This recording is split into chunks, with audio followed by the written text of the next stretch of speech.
ಈ ಕಾರ್ಯಕ್ರಮದ ಪ್ರಾಯೋಜಕರು Gadiyar group of companies. Gadiar Group of Companies, synonymous with excellence and innovation, stands as your dynamic partner for progress.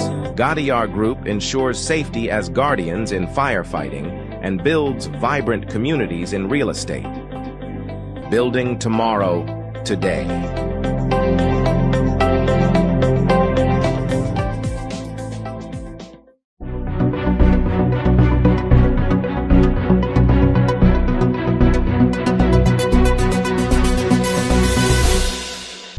ವೀಕ್ಷಕರೇ, ಸನ್ಮಾರ್ಗ ನ್ಯೂಸ್ಗೆ ಸ್ವಾಗತ. ನಾನು ಪ್ರಿಯ ಸದೇಶ್. ಔರಂಗಜೇಬ್ ಸಮಾಧಿಯನ್ನು ತೆರವುಗೊಳಿಸಬೇಕು ಎಂದು ಆಗ್ರಹಿಸಿ ನಡೆಸಲಾದ ಪ್ರತಿಭಟನೆಗೆ ಸಂಬಂಧಿಸಿದಂತೆ ವಿಶ್ವ ಹಿಂದೂ ಪರಿಷತ್ ಮತ್ತು ಬಜರಂಗ ದಳದ ಕಾರ್ಯಕರ್ತರನ್ನು ಬಂಧಿಸಲಾಗಿತ್ತು. ಇವರ ಪೈಕಿ 8 ಮಂದಿಗೆ ಜಾಮೀನು ಲಭಿಸಿದೆ. ನಾಗ್ಪುರ ಜುಡಿಷಿಯಲ್ ಮ್ಯಾಜಿಸ್ಟ್ರೇಟ್ ನ್ಯಾಯಾಲಯವು ಇವರಿಗೆ ಜಾಮೀನು ನೀಡಿದೆ.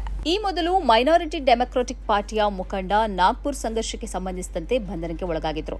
ಅವರಿಗೆ ಇನ್ನೂ ಜಾಮೀನು ಲಭಿಸಿಲ್ಲ. ಇದೇ ವೇಳೆ ಔರಂಗಜೇಬ್ಗೆ ಯಾವ ಮಹತ್ವವೂ ಇಲ್ಲ ಎಂದು ಆರ್ಎಸ್ಎಸ್ ರಾಷ್ಟ್ರೀಯ ಪ್ರಚಾರಕ ಹೊಣೆಯನ್ನು ಹೊತ್ತಿರುವ ಸುನಿಲ್ ಅಂಬೇಡ್ಕರ್ ಹೇಳಿದ್ದಾರೆ. ಔರಂಗಜೇಬ್ ಸಮಾಧಿಯನ್ನು ತೆರವುಗೊಳಿಸಬೇಕು ಎಂದು ಆಗ್ರಹಿಸಿ ನಡೆದಿರುವ ಪ್ರತಿಭಟನೆ ಮತ್ತು ಸಂಘರ್ಷವನ್ನು ನಾನು ಖಂಡಿಸುವುದಾಗಿ ಅವರು ಹೇಳಿದ್ದಾರೆ.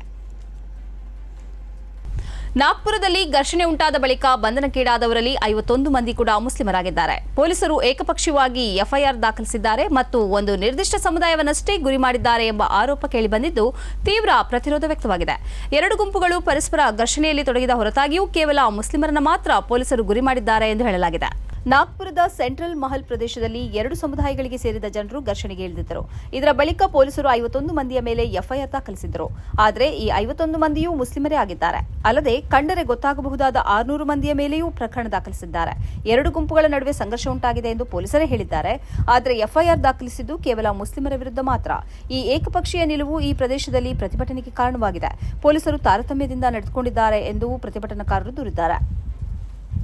ಮತಾಂತರ ನಿಷೇಧ ಕಾಯ್ದೆಯನ್ನು ಜಾರಿ ಮಾಡುವುದಕ್ಕೆ ಅರುಣಾಚಲ ಪ್ರದೇಶದ ಬಿಜೆಪಿ ಸರ್ಕಾರ ಮುಂದಾಗಿರುವಂತೆಯೇ ಅರುಣಾಚಲ ಕ್ರಿಶ್ಚಿಯನ್ ಫಾರಂ ಪ್ರಬಲ ವಿರೋಧದೊಂದಿಗೆ ರಂಗಕ್ಕಿಳಿದಿದೆ.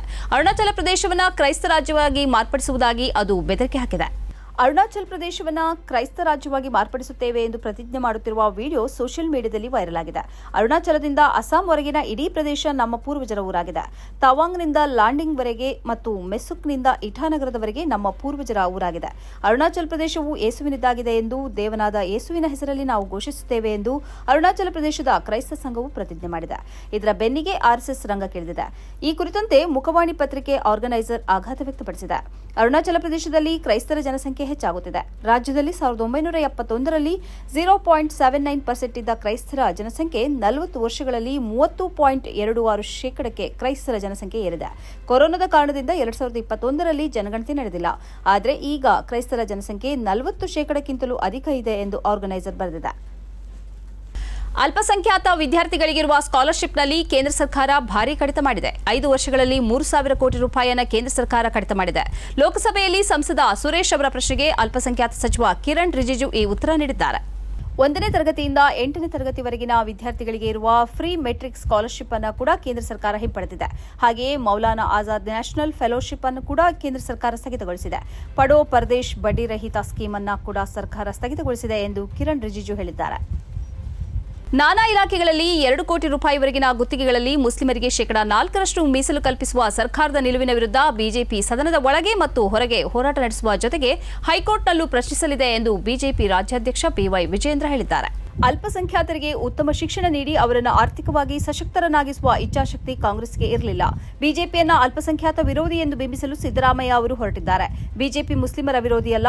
ಇಡೀ ದೇಶದಲ್ಲಿ ಅಲ್ಪಸಂಖ್ಯಾತ ಮಹಿಳೆಯರಿಗೆ ನ್ಯಾಯ ನೀಡಲು ತ್ರಿವಳಿ ತಲಾಖ್ ಅನ್ನು ರದ್ದುಪಡಿಸುವ ತೀರ್ಮಾನ ತೆಗೆದುಕೊಂಡದ್ದು ಪ್ರಧಾನಿ ನರೇಂದ್ರ ಮೋದಿ ಅವರ ನೇತೃತ್ವದ ಕೇಂದ್ರ ಸರ್ಕಾರ ಎಂದವರು ಹೇಳಿದ್ದಾರೆ. ಕೇಂದ್ರ ಸರ್ಕಾರವು ಜನ್ಧನ್ ಉಜ್ವಲ್ ಸೇರಿದಂತೆ ಹಲವು ಯೋಜನೆಗಳನ್ನು ಜಾರಿಗೊಳಿಸಿದ್ದು ಕೇವಲ ಹಿಂದೂಗಳಿಗೆ ರೂಪಿಸಿಲ್ಲ. ಹಿಂದೆ ಬಿಎಸ್ ಯಡಿಯೂರಪ್ಪ ಅವರು ಭಾಗ್ಯಲಕ್ಷ್ಮಿ ಯೋಜನೆಯನ್ನು ಕೇವಲ ಹಿಂದೂಗಳಿಗೆ ನೀಡಿದ್ದಾರೆಯೇ? ದೇಶದ ಪ್ರತಿಯೊಬ್ಬರ ಕಲ್ಯಾಣಕ್ಕೆ ಕೇಂದ್ರ ಸರ್ಕಾರ ಕಾರ್ಯಕ್ರಮಗಳನ್ನು ನೀಡಿದೆ. ಕಾಂಗ್ರೆಸ್ ಮಾದರಿಯಲ್ಲಿ ಮುಸ್ಲಿಮರನ್ನ ಮತ ಬ್ಯಾಂಕ್ ಮಾಡಿಕೊಂಡಿಲ್ಲ ಎಂದವರು ಹೇಳಿದ್ದಾರೆ. ಟಿವಿ, ಮೊಬೈಲ್ ಮತ್ತು ಇತರ ಸಾಧನಗಳಿಂದ ಹಾದಿ ತಪ್ಪುತ್ತಿರುವ ಮಕ್ಕಳಲ್ಲಿ ನೈತಿಕ ಪ್ರಜ್ಞೆ ಮೂಡಿಸಲು ಶಾಲೆಗಳಲ್ಲಿ 1ರಿಂದ 12ನೇ ತರಗತಿವರೆಗೆ ಮುಂಬರುವ ಶೈಕ್ಷಣಿಕ ವರ್ಷದಿಂದಲೇ ನೀತಿ ಪಾಠ ಬೋಧನೆ ಮಾಡಲು ರಾಜ್ಯ ಸರ್ಕಾರ ನಿರ್ಧರಿಸಿದೆ. ಶಾಲೆಗಳಲ್ಲಿ ಮಕ್ಕಳಿಗೆ ನೀತಿ ಪಾಠದಲ್ಲಿ ಏನೆಲ್ಲ ಬೋಧನೆ ಮಾಡಬೇಕೆಂಬ ಬಗ್ಗೆ ಸಮಾಜದ ನಾನಾ ವಲಯಗಳ ತಜ್ಞರನ್ನ ಒಳಗೊಂಡ ಸಮಿತಿ ರಚಿಸಿ ಆ ಸಮಿತಿ ನೀಡುವ ಶಿಫಾರಸುಗಳಂತೆ ನೈತಿಕ ಮೌಲ್ಯ ಹೆಚ್ಚಿಸುವಂತಹ ಶಿಕ್ಷಣ ನೀಡಲಾಗುವುದು ಎಂದು ಶಿಕ್ಷಣ ಸಚಿವ ಮಧು ಬಂಗಾರಪ್ಪ ಹೇಳಿದ್ದಾರೆ. ಇತ್ತೀಚೆಗೆ ಶಾಲಾ ಕಾಲೇಜುಗಳ ಬಳಿ ಧೂಮಪಾನ, ಮಾದಕ ದ್ರವ್ಯ ಮಾರಾಟ ಪ್ರಕರಣಗಳು ಹೆಚ್ಚುತ್ತಿವೆ. ಜೊತೆಗೆ ಸಮಾಜದಲ್ಲಿ ಮಕ್ಕಳ ಮೇಲಿನ ದೌರ್ಜನ್ಯ ಪ್ರಕರಣಗಳು, ವಿಶೇಷವಾಗಿ ಪೋಕ್ಸೋ ಪ್ರಕರಣಗಳು ಹೆಚ್ಚಾಗಿ ದಾಖಲಾಗುತ್ತಿದ್ದು, ಅವುಗಳಿಗೆ ಕಡಿವಾಣ ಹಾಕುವ ನಿಟ್ಟಿನಲ್ಲಿ ಹಾಲಿ ಇರುವ ಕಾನೂನುಗಳನ್ನು ಮತ್ತಷ್ಟು ಬಿಗಿಗೊಳಿಸಲಾಗುವುದು ಎಂದು ಅವರು ಹೇಳಿದ್ದಾರೆ.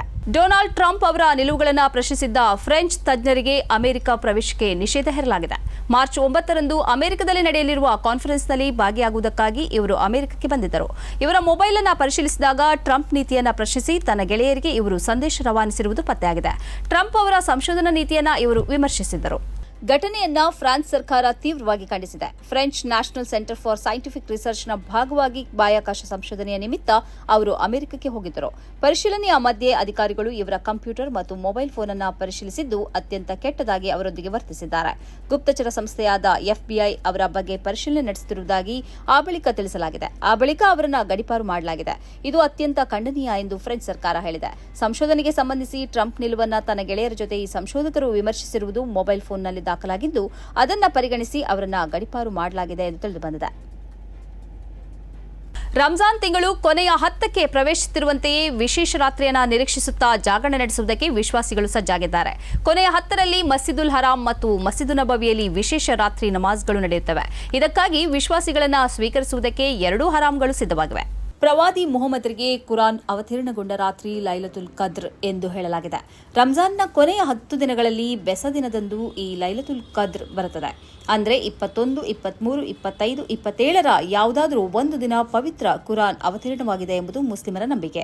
ಈ ರಾತ್ರಿಯಂದು ಪ್ರತಿಯೊಂದು ಒಳಿತಿಗೆ 1000ಕ್ಕಿಂತಲೂ ಅಧಿಕ ಪ್ರತಿಫಲ ಲಭಿಸುತ್ತದೆ ಎಂಬ ವಿಶ್ವಾಸ ಮುಸ್ಲಿಮರದು.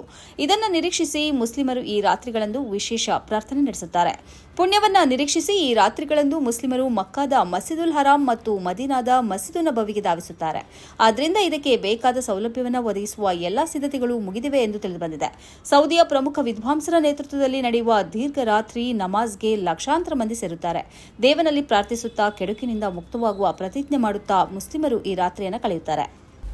ಇದು ಈ ಹೊತ್ತಿನ ಸುದ್ದಿ ಸಂಚಯ. ನಿರಂತರವಾಗಿ ನೋಡ್ತಾ ಇರಿ ಸನ್ಮಾರ್ಗ ನ್ಯೂಸ್, ಸುದ್ದಿಗಳ ಸಂತೆಯಲ್ಲಿ ಸತ್ಯದ ಮೊಂಬತ್ತಿ. ಸನ್ಮಾರ್ಗ ನ್ಯೂಸ್ 1.5 ಲಕ್ಷ ಚಂದಾದಾರರನ್ನ ದಾಟಿದೆ. ಇದನ್ನ ಸಾಧ್ಯವಾಗಿಸಿದ್ದು ವೀಕ್ಷಕರಾದ ನೀವೇ. ಮುಂದಿನ 1 ವರ್ಷದಲ್ಲಿ ಈ 1.5 ಲಕ್ಷವನ್ನ 3 ಲಕ್ಷಗಳಾಗಿ ಪರಿವರ್ತಿಸುವ ಗುರಿಯನ್ನ ನಾವು ಇಟ್ಕೊಂಡಿದ್ದೇವೆ. ನಿಮ್ಮ ಬೆಂಬಲ ಇಲ್ಲದೆ ಇದು ಸಾಧ್ಯವೇ ಇಲ್ಲ. ನೀವು ಮಾಡಬೇಕಾಗಿರುವುದು ಏನಂದ್ರೆ ಸನ್ಮಾರ್ಗ ನ್ಯೂಸ್ ಚಾನೆಲ್ನ ಕಾರ್ಯಕ್ರಮವನ್ನ ನಿಮ್ಮ ಗೆಳೆಯರಿಗೆ, ಸಂಬಂಧಿಕರಿಗೆ ಕಳಿಸಿಕೊಡಬೇಕು. ಅವರಲ್ಲೂ ಸಬ್ಸ್ಕ್ರೈಬ್ ಮಾಡುವಂತೆ ಹೇಳಬೇಕು.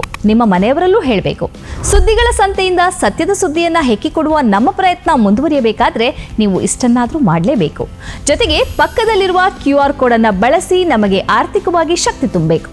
ಸುಳ್ಳಿನ ಎದುರು ನಮ್ಮ ಧ್ವನಿ ತಗ್ಗದೇ ಇರಬೇಕಾದ್ರೆ ನಾವು ಆರ್ಥಿಕವಾಗಿ ಪರಾವಲಂಬಿಗಳಾಗಿರಬಾರದು. ನೀವು ಶಕ್ತಿಯನ್ನು ಕೊಡಿ, ನಾವು ಸತ್ಯವನ್ನ ಕೊಡ್ತೇವೆ. Thank you.